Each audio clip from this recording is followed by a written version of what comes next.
Hi, my name's Rachel and welcome to How to Connect to Janus. Janus is the Roman god of beginnings. He's also the god of gates and doorways. He is considered one of the oldest and most ancient gods of ancient Rome. He had many different aspects, which actually gave him many different names. In legend, he was considered to be perhaps an ancient ruler or king that ruled over an area that eventually became part of Rome, and his reign was one of plenty and of peace. In other myths, he was actually the doorway, the gateway for humanity itself. He was the first light, the door that opened that allowed life to come through it. And as Janus Pater, he was considered Father Janus, a god of creation. He can support you with beginnings as well. So if you're making new beginning, you're feeling that within yourself, he's going to help you and to support you to create a beginning that fulfills you, that is aligned with your dreams and wishes, and that you can pass through that doorway of beginning with ease and with joy. He can also help you in finding peace. He is a god of light. So he's going to help you in returning the light, to return you to feelings of hope. And so here are my top 3 tips for connecting to him. My first tip is to connect to him as the god of beginnings. So as he was considered the first god, he was honored in the prayer lists first. So they had a list of the names of the gods that they would go through, and in many of them, they would actually name Janus as the first god. He would also receive the first portion of the sacrifice. Also, in his honor, in the Julian calendar, January was named for him, and the 1st of January actually became his most sacred day and was given as a day to honor and to worship him. So my first tip is to connect to him as the god of beginnings when we actually begin our new year. So we continue that calendar now. And January and the 1st of January are really a very important sacred time where we can connect to him, his ideas, his symbology, and also his healing and his empowerment. So I invite you to consider around this time, when we're thinking about beginnings, many of us are making perhaps New Year's resolutions or thinking of our New Year words, that energy, that intention that we have for this new year, perhaps to involve him in that, to allow him to support you with making this a good beginning, but also a beginning that is going to bring fulfillment and alignment, for you. So connect to him during this time. You may want to connect to him through different objects, through symbols and some offerings. So that leads me into my second tip, which is offerings and symbols. So on the 1st of January, it was tradition for ancient Romans to actually exchange gifts. So they would give each other New Year's gifts. These were very different depending on the people and the persons and the family, etc. But one thing that was exceptionally popular was to give a lamp. And this lamp would be lit on the 1st of January.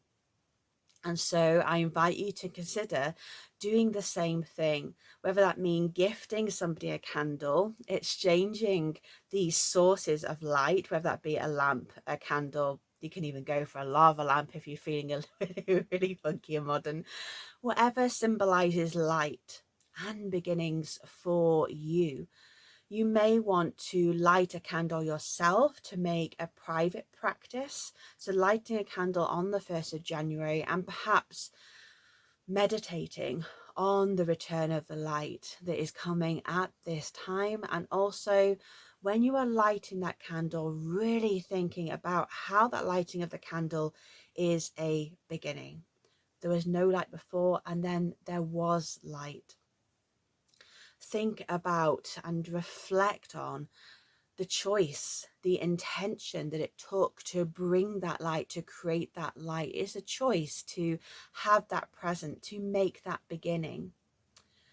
So if you feel a bit powerless around new beginnings and making choices, so they can also support you, like I said, in bringing the light within and amplifying the inner light so that you have these feelings of hope. So meditate on your lit candle, perhaps any time in January, or particularly January the 1st, to connect to him, to ask for that renewal of the feelings of hope, of positivity, of looking forward, the strength and the courage to step through the doorway into whatever it is that you are creating a beginning. And in fact, you can do this anytime that you have a beginning, that you begin something. Call him in, light the candle, and reflect on your ability to light that candle when you choose. You're choosing to bring in the light. You're setting that intention. Which leads me in to my third tip, which is actually another kind of symbology that we can work with. And this is working with Janus as Janus bifrons. So this is one of his aspects, and it's two-faced Janus. So it's not two heads, it's two faces on one head. One is looking forward and one is looking back. And for the ancient Romans, this was symbolic of the way that you can go in and out of a gateway. You can exit and you can enter. It was about the ability to go forwards and backwards, to go either direction. Again, about having that choice. So if you're feeling, again, maybe perhaps a little bit nervous or apprehensive about a beginning, or you feel like you're in an ending, Janus bifrons can remind us that all endings are beginnings and all beginnings are endings. We have the past and the present, and we're always moving forward from that. The past is just as valuable as the present and the future.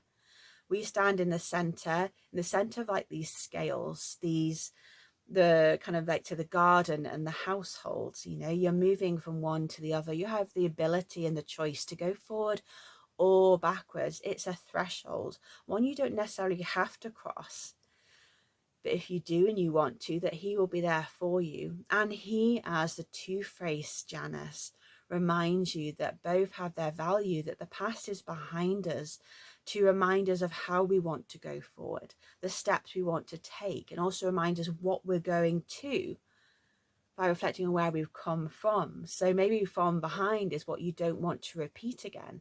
There are lessons there are experiences that are going to mold the way that you go forward.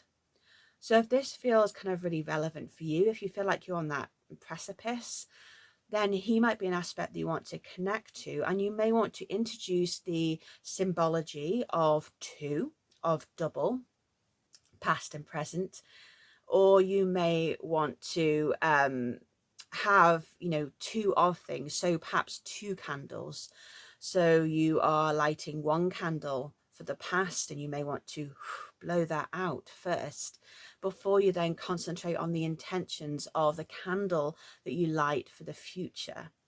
So you may want to introduce other things, any kind of versions of two. Just think about that duality. If you're going to work with this aspect of him, and again, he's going to support you in feeling brave, in feeling courageous and strong, you know, for whatever new beginning that you are making. So an example, you know, is if you are ending a relationship, he's going to help you to look at the past, not in resentment or in pain, but actually to look at, okay, what would I do different? What choices would I make now?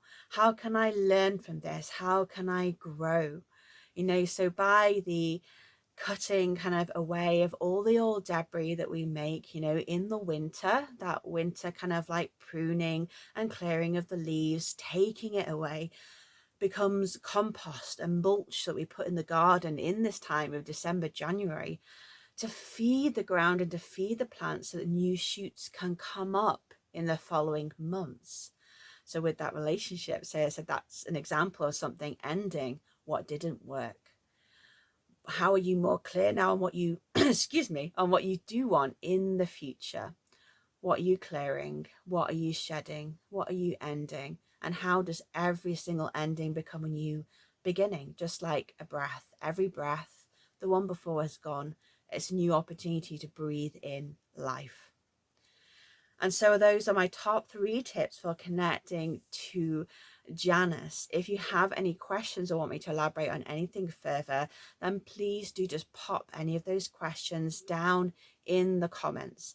If you want to know more about Janus, there are 2 ways you can do so. Firstly, in my book, Pantheon the Romans. So this is all about religion in ancient Rome, gods, goddesses, priests, priestesses, temples, festivals.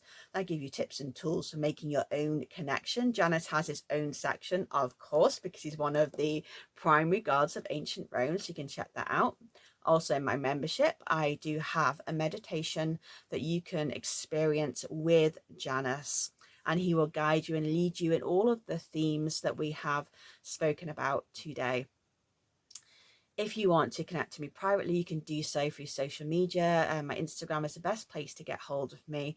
Or if you want to share anything in a private group, then please do come into my Facebook community, where I have international community there of men and women that come together to connect to nature and to connect to the divine within and without. So I hope this has supported and inspired you, and sending you much love and many blessings.